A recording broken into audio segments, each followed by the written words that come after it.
പലരും മമ്മൂക്കാനെ കണ്ട് പഠിക്കണം, അദ്ദേഹത്തിൽ നിന്നും പഠിക്കുക. അദ്ദേഹം ഒരു യൂണിവേഴ്സിറ്റിയാണ്. എല്ലാ നടന്മാരും പോയിട്ട് അദ്ദേഹത്തിൻ്റെ കൂടെ ഇരുന്ന് പഠിക്കണം. ഒരുപാട് നമുക്ക് പഠിക്കാനുണ്ട് എന്നുള്ളതാണ് മമ്മൂക്കാൻ്റെ ആ ഒരു ക്വാളിറ്റി എന്ന് പറഞ്ഞു കഴിഞ്ഞാൽ. എന്തൊരു മനുഷ്യനാണ്. ഓരോ കഥാപാത്രം ഇപ്പോൾ റോഷാക്കായി കഴിഞ്ഞാൽ പണ്ട് മുതൽ നമുക്കറിയാം, വിധേയം മുതൽ ഇങ്ങോട്ട് അദ്ദേഹം ആ ഒരു സിനിമ തിരഞ്ഞെടുക്കുന്ന രീതി മതി.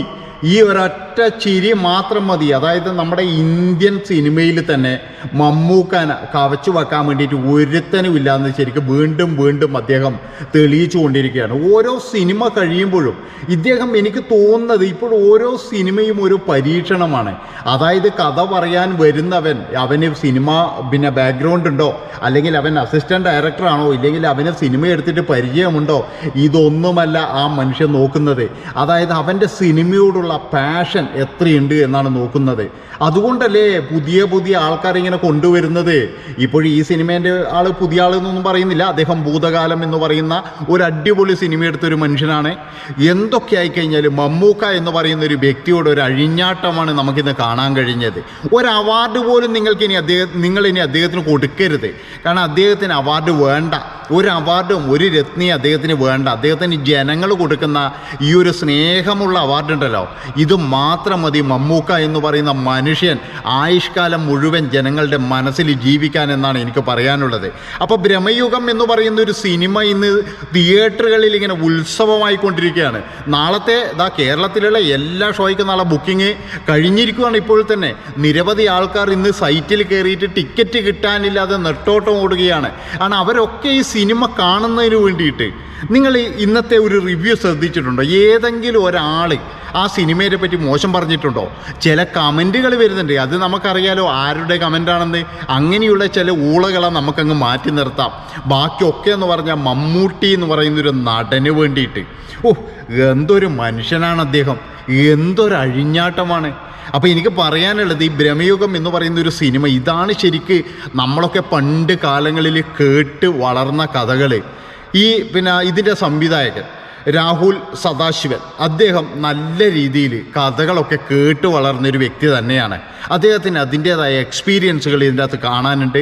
നല്ല രീതിയിൽ അദ്ദേഹം പണ്ട് കാലത്ത് പുസ്തകങ്ങളെടുത്ത് വായിച്ച ഒരു മനുഷ്യൻ തന്നെയാണ്. അതായത് ഏകദേശം ഒരു 85 കാലഘട്ടങ്ങളിൽ നമ്മുടെ നാട്ടിലൊക്കെ എന്ന് പറഞ്ഞാൽ വൈദ്യുതി ഇല്ല. അന്നെന്ന് പറഞ്ഞാൽ എല്ലാവർക്കും മണ്ണെണ്ണ വിളക്കാണ്. ഈ മണ്ണെണ്ണ വിളക്കിൻ്റെ പ്രകാശത്തിലിരുന്നാണ് നമ്മൾ പണ്ട് കാലത്ത്, ടി വി ഒന്നുമില്ലല്ലോ, ടി വി മൊബൈൽ അങ്ങനെയുള്ള കാര്യങ്ങളൊന്നുമില്ല. ചില വീടുകളിൽ മാത്രമേ ഉണ്ടാവുള്ളൂ ടി വി ഒക്കെ. അപ്പോൾ അന്നൊക്കെ നമ്മുടെ ഒരു അതായത് ഒരു നേരം പോക്ക് എന്ന് പറഞ്ഞു കഴിഞ്ഞാൽ ഈ വായനശാലകളിൽ പോയിട്ട് കോട്ടയം പുഷ്പനാഥിൻ്റെയും അതുപോലെയുള്ള അങ്ങനെയുള്ള ഒരുപാട് മാന്ത്രിക നോവലും ബാറ്റൺ ബോസിനെ പോലെയുള്ള ഡിറ്റക്റ്റീവ് നോവൽ ഇതൊക്കെയാണ്.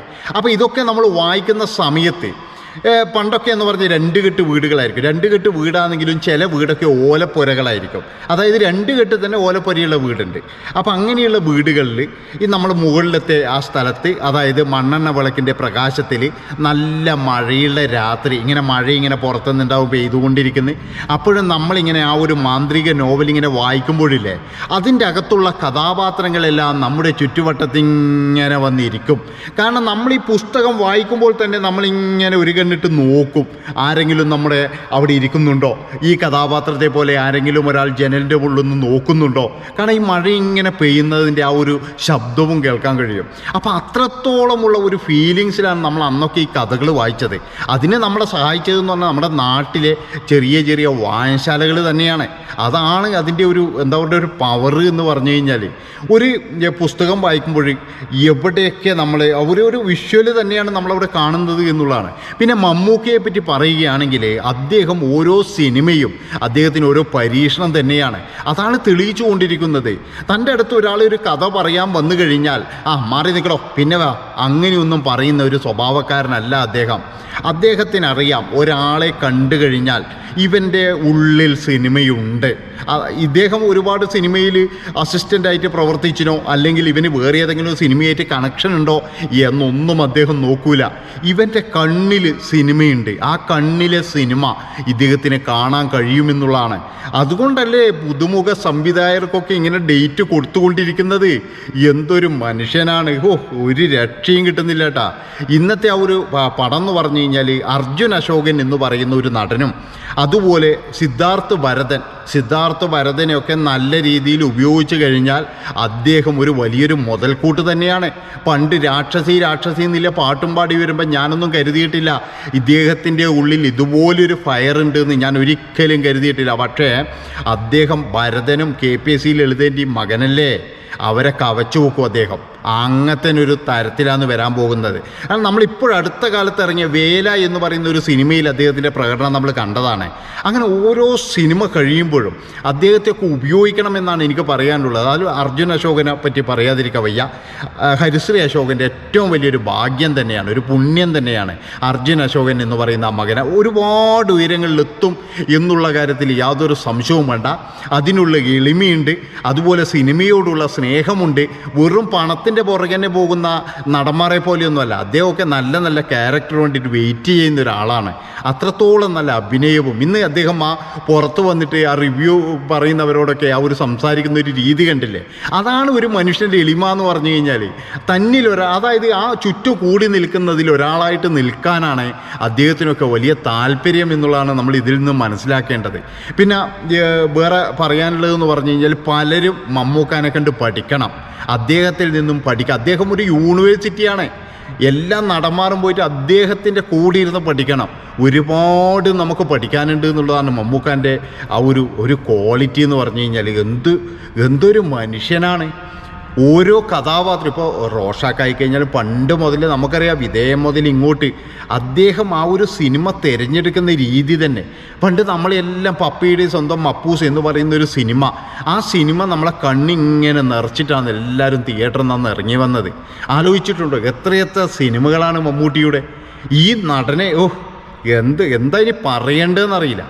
ഒന്നും പറയാനില്ല മമ്മൂക്കാനെ പറ്റിയിട്ട്. എന്ത് പറയാനാണ്? എന്ത് പറഞ്ഞാലാണ് ഇപ്പോൾ ഈ എന്താ പറയുക, ഇതാണ് ശരിക്ക് പിന്നെ ഒരു മുത്തശ്ശി കഥ എന്ന് പറഞ്ഞു കഴിഞ്ഞാൽ. അല്ലാതെ ഈ വാലിബനോ അതൊന്നുമല്ല. വാലിബൻ്റെ ആൾക്കാരെല്ലാം പോയിട്ട് ഇതൊക്കെ കണ്ട് പഠിക്കണം, എങ്ങനെയാണ് ഒരു മുത്തശ്ശി കഥ ഉണ്ടാകുന്നത്.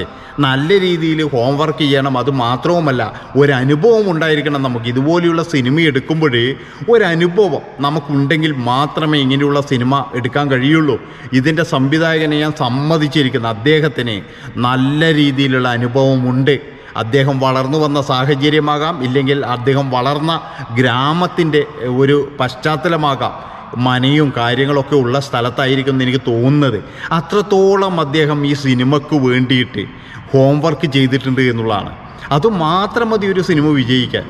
എന്തൊക്കെയായാലും ഒരു ധൈര്യം വേണം ഇതിനൊക്കെ എന്ന് പറഞ്ഞ ഒരു ധൈര്യം വേണം. ഇതുപോലെ ഒരു ബ്ലാക്ക് ആൻഡ് വൈറ്റിലൊരു പടം എടുക്കണമെങ്കിൽ, അതിലാളെ കയറ്റണമെങ്കിൽ, ഒരു 4-5 കഥാപാത്രത്തെ വെച്ച് ഒരു സിനിമ 2.5 മണിക്കൂർ പ്രേക്ഷകരെ അതിൻ്റെ ഉള്ളിലേക്ക് കൊണ്ടുപോകണമെങ്കിൽ, അതായത് നമ്മൾ സിനിമ മാത്രമല്ല കാണുന്നത്, നമ്മളെ സിനിമയിലേക്ക് അങ്ങ് കൊണ്ടവിടെ ഇരുത്തുകയാണ്. അവിടെ നമ്മളാണ് കഥാപാത്രമാകുന്നത്.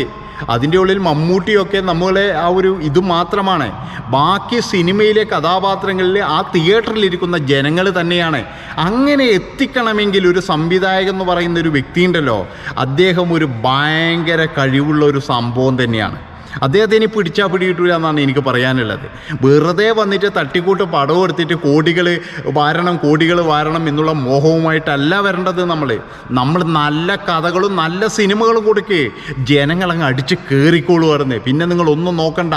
അല്ലാതെ ഇവിടെ കിടന്നിട്ട് മോങ്ങരുത് വന്നിട്ട് എൻ്റെ പടം പൊട്ടിയേ. കുറച്ച് നാൾ മുമ്പ് നിങ്ങൾക്കറിയാലോ, ഈ ഗോൾഡ് എന്ന് പറഞ്ഞിട്ടൊരു സിനിമ എടുത്തിട്ട് പൃഥ്വിരാജിൻ്റെ ഒരു അൽഫോൺസ് പുത്രൻ എന്ന് പറഞ്ഞൊരു സംവിധായകനുണ്ട്. പിറ്റേന്ന് വന്നിട്ട് എന്തൊരു കരച്ചിലായിരുന്നു, എന്നെ നിങ്ങളെല്ലാവരും കൂടി ഇതാക്കി, ഇതെന്താ നല്ല സിനിമയാണെന്ന് എല്ലാവരും കയറും.